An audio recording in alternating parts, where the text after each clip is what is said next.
హల్లెలూయా. Good morning. తెల్లవారిందండి, మరొక రోజు మన యేసయ్య మాటలు ధ్యానిద్దాం రండి. చిన్న ప్రార్థన. పరిశుద్ధుల నీకు వందనములయ్యా, మరొక రోజు మా జీవితంలో ఇచ్చావయ్యా, నీకు వందనములయ్యా. త్వరితముగా దినములు గతించిపోతున్నవి.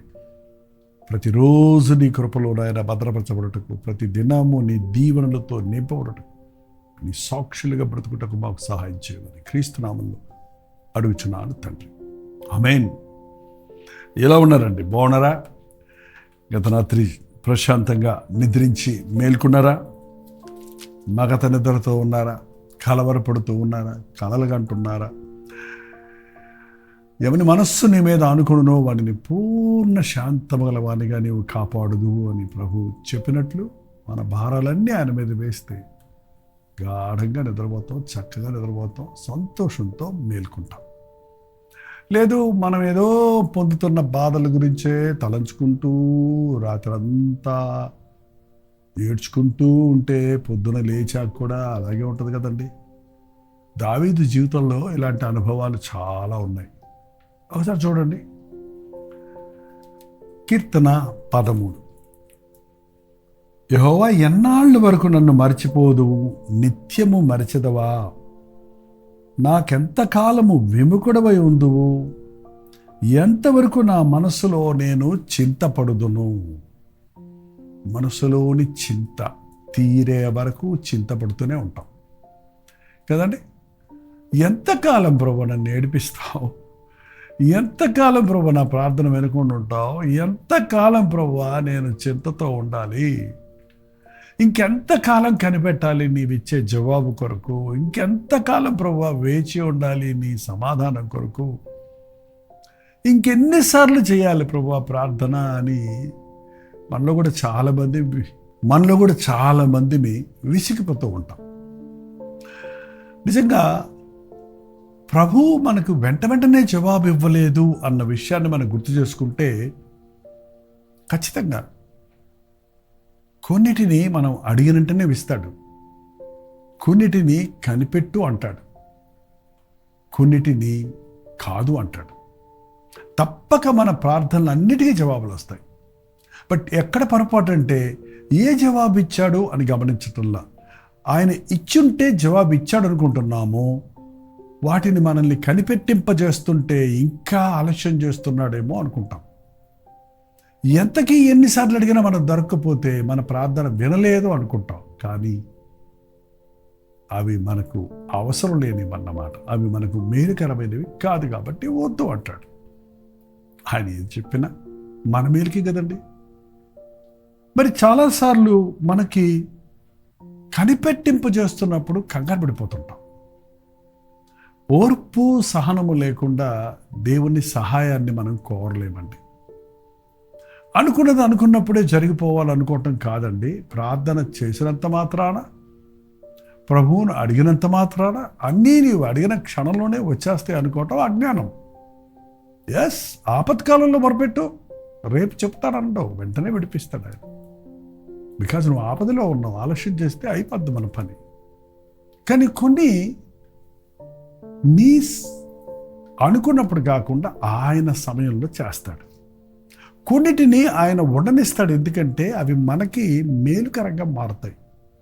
మన విశ్వాసాన్ని వృద్ధి చేయటానికి, మన ఓర్పు సహనాన్ని పెంచడానికి, మనం దేవుని మీద రూఢిగా విశ్వాసం ఉంచామా లేదా అని పరీక్షించటానికి దేవుడు అనుమతిస్తుంటాడు. ఇంకెంతకాలం ప్రభువా, ఎన్నాళ్ళ వరకు నీవు నన్ను మర్చిపోదు? మర్చిపోవటమా? మనకంటే మతిమరుపు. ఆయన మరువడు, నిన్ను విడువడు, నిన్ను మరువడు. ఆయన మారని దేవుడు, మార్పు లేని దేవుడు. ఆయన మనల్ని బాగా ఎరిగిన దేవుడు. మనమే ఆయన్ని మర్చిపోతున్నాం. మనకు బాధలు ఎక్కువైనప్పుడు దేవుడు నన్ను మర్చిపోయాడు అనుకుంటున్నాం. ఈ చెన్నైలో ఇంజనీరింగ్ కాలేజీలో ఒక సహోదరుడు చదువుతుండేవాడట. రక్షించబడ్డ ఇంకొక ఆయన వారిని ఒక మీటింగ్కి రండి, మీరు ఎప్పుడు దిగులుతో ఉంటున్నారు, బాధలో ఉంటున్నారు, డిస్కరేజింగ్గా ఉంటున్నారు అని ఒక దైవజనుడి దగ్గరికి తీసుకొని వెళ్ళారు. మీటింగ్ జరుగుతూ ఉంది. ఆయన ఎన్నిసార్లు పిలిచిన ఆయన్ని ఇంజనీరింగ్ కాలేజ్ స్టూడెంట్స్గా ఉన్నవారు ఎప్పుడు పిలిచినా దేవుడు నన్ను విడిచిపెట్టేశాడు, నాకు యవ్వన కాలంలోనే బలహీనతలు వచ్చాయి, నా చదువులో సాగలేకపోతున్నాను, దేవుడు నన్ను విడిచిపెట్టేశాడు అని చెప్తుంటే, లేదు, మీరు ఒక్కసారి ఒక్క దైవజనుడి దగ్గర వర్తమానం యేసయ్య మాటలు వినటానికి రండి అని పిలుచుకొని వెళ్ళాడు. వీళ్ళు కొంచెం లేటుగా వెళ్ళారు. అడుగు పెట్టేటప్పటికే ఆ బలిపీఠం దగ్గర నుంచి దైవజనుడు మాట్లాడుతున్నాడు, ప్రభువు నిన్ను విడిచిపెట్టాడు అనుకుంటున్నావా? కరెక్ట్గా ఆ సహోదరుడు ఏమనుకుంటున్నాడో అదే దేవుడు తన సేవకుడి ద్వారా మాట్లాడింపజేశాడు. ప్రభువు నిన్ను విడిచిపెట్టాడు అనుకుంటున్నావా? ప్రభువు నిన్ను విడిచిపెట్టలేదు, నువ్వే ప్రభువును విడిచిపెట్టావు. ఎస్, ఈరోజు మీలో కొందరు ప్రభువు నన్ను విడిచిపెట్టేశాడు, నన్ను మర్చిపోయారు అనుకుంటున్నారేమో. ఆయన నిన్ను విడవలేదు, ఆయన నిన్ను మర్చిపోలేదు. నువ్వు ఆయనకి బాగా తెలుసు. ఆయన నీ వెంటనే ఉన్నాడు, నీ కొరకు చేతులు చాచి పిలుస్తూనే ఉన్నాడు. నువ్వే ఆయన్ని మర్చిపోయి ఆయనకి వెన్ను చూపించి నీ సొంత మార్గంలో ముందుకు వెళ్తున్నావు. చూడండి, నువ్వు దేనినో వెతుక్కుంటూ లోకాన్ని కోసం పరిగెడుతున్నావు, నీ వెనకాల ప్రభువు నీ కోసం పరిగెడుతున్నాడు. నువ్వు ఆయన్ని కనుగొనాలంటే నువ్వు వెనక్కి తిరగాలి. నువ్వు టర్న్ బ్యాక్. రిపెంటెన్స్ అంటే మరొక అర్థం ఏంటంటే టర్న్ బ్యాక్, పశ్చాత్తాపడాలి. నేను పోయే మార్గం తప్పు, నన్ను క్షమించు అని నీవు పశ్చాత్తాపడ్డప్పుడు ప్రభు ప్రేమలో నువ్వు ఇముడతావు. ఆయన చేతుల్లో నువ్వు భద్రపరచబడతావు. ఆ తప్పిపోయిన కుమారుడు తిరిగి వచ్చినప్పుడు తండ్రి ఏం చేశాడు? తండ్రిని మర్చిపోయి జాలీగా తిరిగాడు. డబ్బులున్నాయి కదా అనుకున్నాడు. అన్నీ అయిపోయిన తర్వాత, సమస్తం పోయిన తర్వాత, తింటానికి తిండి కూడా లేని పరిస్థితులు వచ్చినప్పుడు తండ్రిల్లు గుర్తొచ్చింది. కానీ తండ్రికి కుమారుడు ఎప్పుడూ గుర్తున్నాడు. తిరిగి వస్తాడు నా బిడ్డని ఎదురు చూస్తూనే ఉన్నాడు. కాబట్టి వాడు ఇంకా నువ్వు దూరంగా ఉన్నప్పుడే పరిగెత్తుకుంటూ వెళ్ళి అతని మీద పడి అతన్ని ముద్దు పెట్టుకుని లోపలికి తీసుకెళ్ళాలని వాక్యంలో చదువుతున్నాం. అలాగే మన ప్రభు మన వైపే తన చేతులు చాచి ఉన్నాడు.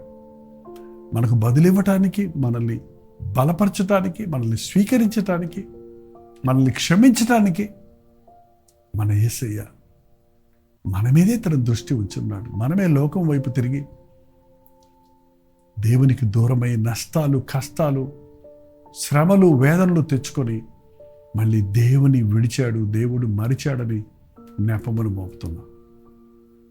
ఎన్నడు విడువని ఎడబాయని వాడు మన కొరకు ప్రాణమిచ్చిన మన ప్రభు అయిన యేసుక్రీస్తు. ఇంకెన్నాళ్ళు ప్రభువా, ఇంకెన్నాళ్ళు ప్రభువా? యోసేపు బానిసగా అమ్మబడినప్పుడు నీకోసం బ్రతకాలనుకున్నాను, నువ్వు దర్శనాలు ఇచ్చావు, నువ్వు నా సహోదరులు అందరూ వచ్చి నా దగ్గర మొక్కుతారని చెప్పావు, నా తల్లిదండ్రులు నా దగ్గరకు వస్తారని చెప్పావు. ఇంకెన్నాళ్ళు ప్రభువా, ఈ అన్ని దేశంలో ఒంటరిగా ఉన్నానే, ఎన్నాళ్ళు అని రోధించినట్టు తెలియలేదు. కానీ విశ్వసించి వాగ్దానాలు నెరవేరుతాయని నమ్మాడు కనుక 13 సంవత్సరాలు కనిపెట్టాల్సి వచ్చిందండి. 13 సంవత్సరాల తరువాత, శోధించబడిన తరువాత దేశం యొక్క ఉన్నత స్థానంలోనికి హెచ్చించబడ్డాడు.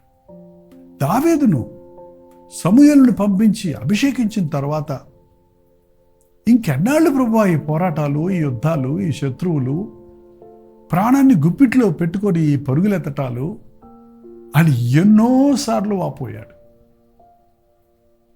అయితే 13 సంవత్సరాలు, ఇంచుమించు 17 సంవత్సరాలప్పుడు ఆయన అభిషేకించబడి ఉంటే 30 సంవత్సరాలప్పుడు మాత్రమే యెరూషలేములో చక్రవర్తిగా అభిషేకించబడ్డాడు. అప్పటి వరకు గురిలేని వానిగా, దరిలేని వానిగా, ఎవ్వరూ తోడు లేని వానిగా, సొంత మామ చేత తరమబడుతూ నానా శ్రమలు పోరాడాడు. పోరాటాల జయము దేవుని మాటలు నెరవేరాయి. అబ్రహాముతో దేవుడు చెప్పాడు, ఆకాశ నక్షత్రముల వలె, ఇసుక రేణువుల వలె నీ సంతాన్ని నేను విస్తరింపజేస్తానని. ఇంకెన్నాళ్ళు ప్రభువా, ఇంకెన్నాళ్ళు. ఇంచుమించు 25-30 సంవత్సరాలు అతను కనిపెట్టవలసి వచ్చింది. కనిపెట్టేవాడు ఎప్పుడు నష్టపోడండి. యెహోవా కొరకు ఎదురు చూచేవాడు మోసపోడు, నష్టపోడు, నూతన బలం పుంజుకుంటాడు. ఇంకెన్నాళ్ళు నాకు విముఖుడమై ఉంటావు? ఎంతవరకు నా మనసు చింతించాలి? నా హృదయంలో పగలంతయు దుఃఖాక్రాంతుడై ఉన్నాను. నా శత్రువులు హెచ్చించబడుతున్నారు. నా చుట్టూన్న వాళ్ళందరూ ముందుకెళ్ళిపోతున్నారు. నేను ఇక్కడే ఉండిపోయానని దిగులుండే వాళ్ళ చాలామందికి. ప్రార్థించే నాకు రాలేదు ఉద్యోగం, నా పక్కలకు వచ్చిందే. నీ యందు విశ్వాసం వచ్చిన నాకు రాలేదు ప్రమోషన్, నా కొలీగ్స్కి వచ్చిందే. ఏంటండి, మేము దేవుడి సన్నిధిలో ప్రార్థిస్తూ పరిశుద్ధ వివాహం జరగాలి మా బిడ్డకు అనుకుంటే, మా బిడ్డ పెళ్ళి అవ్వటం లేదు, అందరి కుమార్తెల పెళ్ళిళ్ళు అయిపోతున్నాయే. ఇంకెన్నాళ్ళు ప్రభువా, ఇంకెప్పుడు ప్రభువా కంగారు పడుతున్నారమ్మా? ఖచ్చితంగా తగిన సమయం ముందు ప్రభువు మీ ప్రార్థనకు జవాబిస్తాడు. తన ప్రణాళికలను మీ పట్ల నెరవేరుస్తాడు. ఇదే కీర్తనలో ఎన్నాళ్ళు అని కంగారు పడిన దావీదు 5వ వచనం అంటే చివరి వచనం వచ్చినప్పటికి ఏమంటున్నాడు? నేనైతే కృపయందు నమ్మికుంచున్నాను. నేను దేవుని కృపయందు నమ్మికుంచి ఉన్నాను. కృప కలిగిన దేవుడు నాకు అన్యాయం చెయ్యడు. నాకు యోగ్యత లేకపోయినా, నేను సమర్థుడిని కాకపోయినా, నాకు అడగటానికి అధికారం లేకపోయినా, కేవలం తన కృప చొప్పున నాకు జవాబు ఇస్తాడు అనే నమ్మకం నాకుంది. నేను కృపయందు నమ్మికించున్నాను.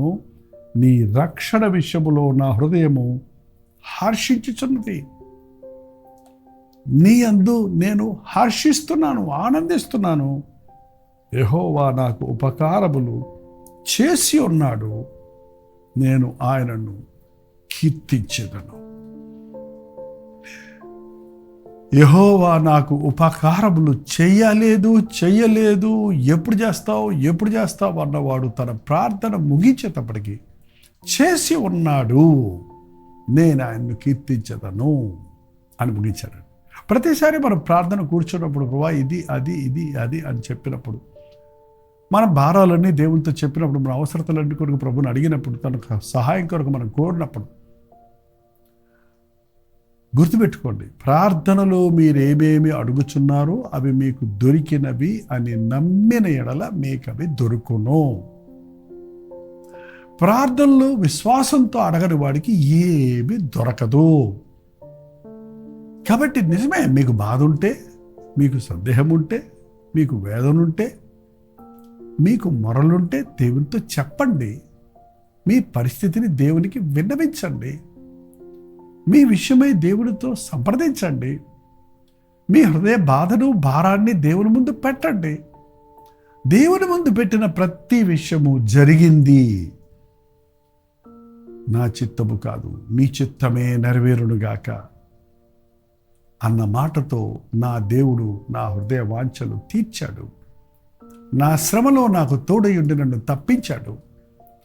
నాకు విజయం ఇస్తాడు, నన్ను విడువడు, మరువడు అన్న విశ్వాసంతో ప్రభువా నా ప్రార్థన విన్నందుకే నీకు వందనములు, నేను అడిగినవి నాకు ఇచ్చినందుకే వందనములు అని దేవునిని స్తుతించగలిగితే అద్భుతమైన రీతిగా ఆదరణ పొందగలుగుతాం.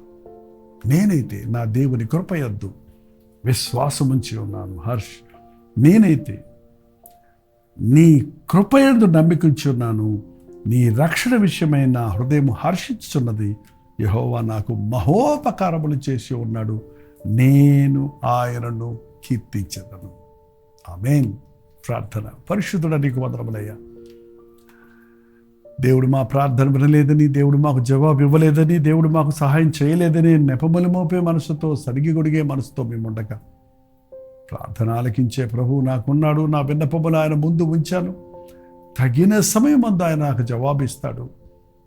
ఆయన నాకు మేలే కానీ కీడు చేయడు. నా దేవుడు నోరుండి మాటలాడని, చెవులుండి వినని, కాళ్ళుండి నడవని, చేతులుండి సహాయం చేయని వాటి కాదు కానీ ఆయన ప్రార్థనలు ఆలకించేవాడు, మహోపకారములు చేసేవాడు, అడిగి ఊహించిన దానికంటే ఎక్కువ ఇచ్చేవాడన్న విశ్వాసముతో మా భారములను, మా కన్నీటిని, మా వేదనను, మా సమస్యలను నేను చెప్పుకున్నటకు, విశ్వాసముతో కనిపెట్టి అద్భుతమైన సాక్షులుగా మారుటకు మా ఒక్కొక్కరికి సహాయం చేయమని క్రీస్తు నామములో అడుగుచున్నాను తండ్రి.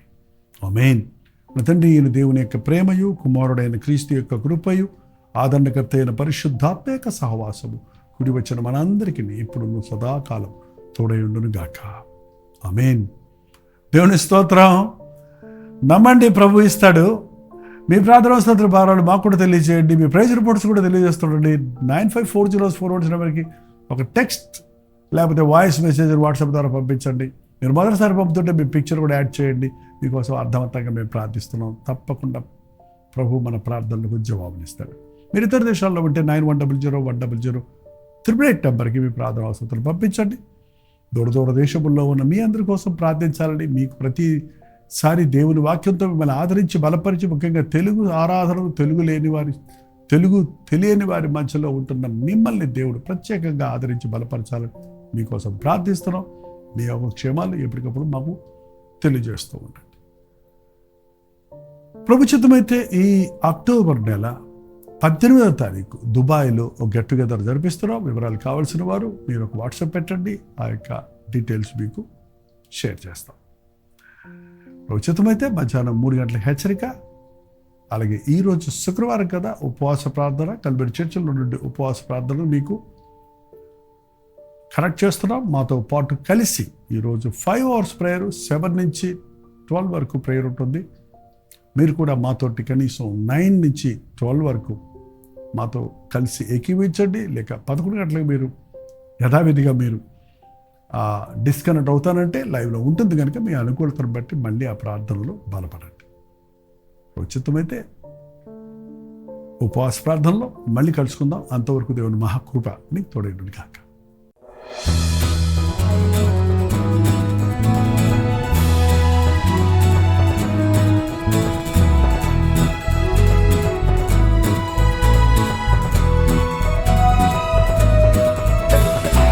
హల్లెలూయా.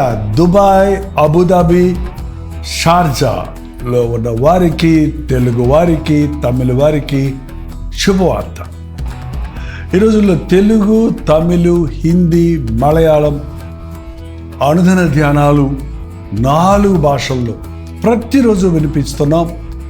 మీలో అనేకులు దుబాయ్, అబుదాబి, షార్జాలో ఉన్నవారు, తెలుగువారు, మరి ఇతర భాషల వారు కూడా ఈ అనుదిన ధ్యానాలు విని దీవించబడుతున్నామని వాట్సాప్ల ద్వారా తెలియజేస్తున్నారు. మీలో కొందరు జూమ్లోకి వచ్చి మాట్లాడుతున్నారు. మిమ్మల్ని నేరుగా ముఖాముఖిగా చూసి మీ కొరకు ప్రత్యేకంగా ప్రార్థించాలని, మిమ్మల్ని ఆధ్యాత్మికంగా బలపరచాలని దుబాయ్ వస్తున్నాం. ప్రభు చిత్తమైతే అక్టోబర్ 18వ తారీఖు దుబాయ్లో ఒక్క మీటింగ్, 1 డే అనలేము, ఒక గెట్ టుగెదర్ ఏర్పాటు చేస్తున్నాం. రండి, పాల్గొనండి, ఉజ్జీవించబడండి. వ్యక్తిగతంగా మిమ్మల్ని చూడటానికి, ప్రార్థించడానికి అవకాశాన్ని కలుగజేయండి. మీరు ఏ చర్చ్ వారైనా, ఏ డినామినేషన్ వారైనా, సోషల్ మీడియా ద్వారా వాక్యం వింటున్న వారైనా, ఇంతకుముందే మీరు నన్ను ఎరిగిన వారైనా, మేము అందరినీ ప్రేమతో ఆహ్వానిస్తున్నాం. దయచేసి గమనించండి, మిమ్మల్ని ఆధ్యాత్మికంగా బలపరచాలనే ఏక ఉద్దేశంతో మాత్రమే దుబాయ్ వస్తున్నాం. సంఘం పెట్టాలనో, మిమ్మల్ని కలవరపరచాలనో కాదు. కాబట్టి దైవజనులు, పాస్టర్లు మీరందరూ నాకు తెలుసు. మిమ్మల్ని కూడా ప్రేమతో ఆహ్వానిస్తున్నాం. రండి, మనందరం కలిసి మన దేవుని నామాన్ని మహిమపరుద్దాం. ఈ అంచెదినాల్లో ఉన్నాం. ఏక హృదయంతో ప్రార్థించి దేవుని నామాన్ని ఈ దేశాలలో మహిమపరచున్నట్లుగా ఆయన యుద్ధ నుండి గొప్ప కార్యాల కొరకు ఎదురు చూద్దాం. చిరునామా గమనించండి. Pakistan association hall, street number 11B, Oud Metha road, Bur Dubai, Dubai. ఇంకా విషయమే మీకు వివరాలు కావాలంటే ఈ కింద ఉన్నటువంటి ఫోన్ నెంబర్కి మీరు కాంటాక్ట్ చేయండి, లేదా SMS పెట్టండి, ఈమెయిల్ చేయండి, లేక వాట్సాప్ చేయండి. కనిపెట్టి మళ్ళీ మళ్ళీ ప్రయత్నించండి. తప్పకుండా మీ ఫోన్ ఎత్తి మీకు అడ్రస్ వివరాలు తెలియజేస్తారు. అలాగే లింక్ పంపించడానికి మీరు సహకరించగలరు. తప్పకుండా రండి. ఒక్క మీటింగ్ కోసం ఎంతో ప్రయాసపడి మీకోసం ఆధ్యాత్మికంగా మిమ్మల్ని బలపరచడం కోసం ప్రభు చిత్తంలో ప్రభు ఇచ్చిన ప్రేరేపణ బట్టి చెన్నై నుంచి దుబాయ్ వస్తున్నాం. అక్టోబర్ 18వ తారీఖు సాయంత్రం 5 గంటల నుంచి గ్యాదర్ అవుతున్న ఈ గ్యాదరింగ్లో మొదటి నుంచి చివరి వరకు ఉండి ముఖాముఖిగా మిమ్మల్ని చూడటానికి, ప్రార్థించడానికి అవకాశాన్ని కలుగుతుంది. తప్పక వస్తారు కదా.